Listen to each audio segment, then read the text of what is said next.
3 reasons why I don't see a real estate crash. This is Markita Woods, the Queen of Mortgages. My MLS number is 1960099. Of course, I'm not an economist, but I've been around for a while. So let's talk about it.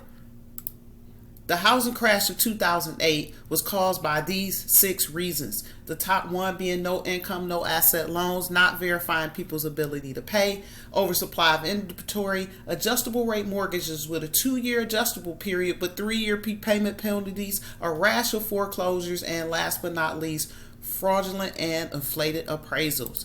So right now, number 1, we have tougher standards to qualify. The mortgage credit availability index at the time of the bubble was at 868.7, all the way down to 120 as of May of 2022. So it's safe to say we have lending under control. But the housing market right now has better apps. The credit score for a borrower in 2021 on average was 731, so much higher than the less than 620 that we have floating around. So we have $400 billion in loans between 2003 and 2007 with credit scores with less than 620 and not documenting anybody's ability to pay. We had no income, no asset loans. Those are pretty much non-existent, as this number for loans under 620 is actually down to 50 billion in circulation as of Q3 in 2021.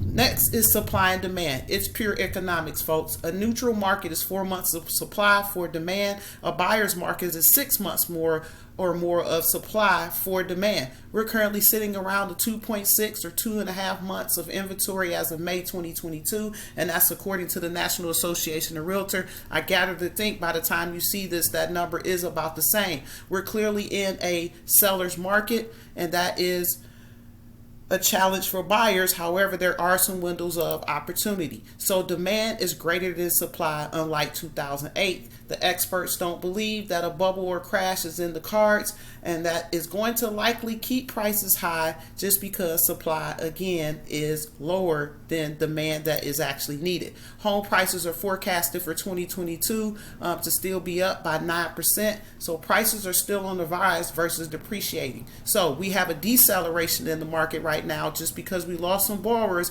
based on rates jumping up really quickly over the last 3-month period.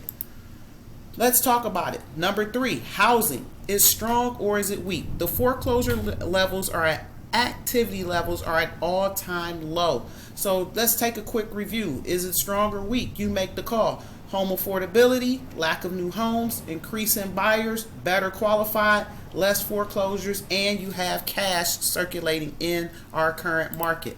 Now, we've heard about inflation and recessionary times. Check out this chart. It shows what happens in the last 1, 2, 3, 4, 5, 6 recessions. We've actually seen mortgage rates drop. But don't forget, the Great Recession was actually caused by housing. Recessions are cycles. Recession also is opportunity. So that's a word that you should think of it as, because after the 5 past recessions, we saw rates dip 1.8% on average. So 3 reasons why I don't think there's a bubble or crash on the way: tougher standards, supply and demand, and America is equity rich as far as foreclosures are concerned. Nobody will foreclose that has equity in their home. They'll just sell it versus doing a short sale or anything of the like. Thanks.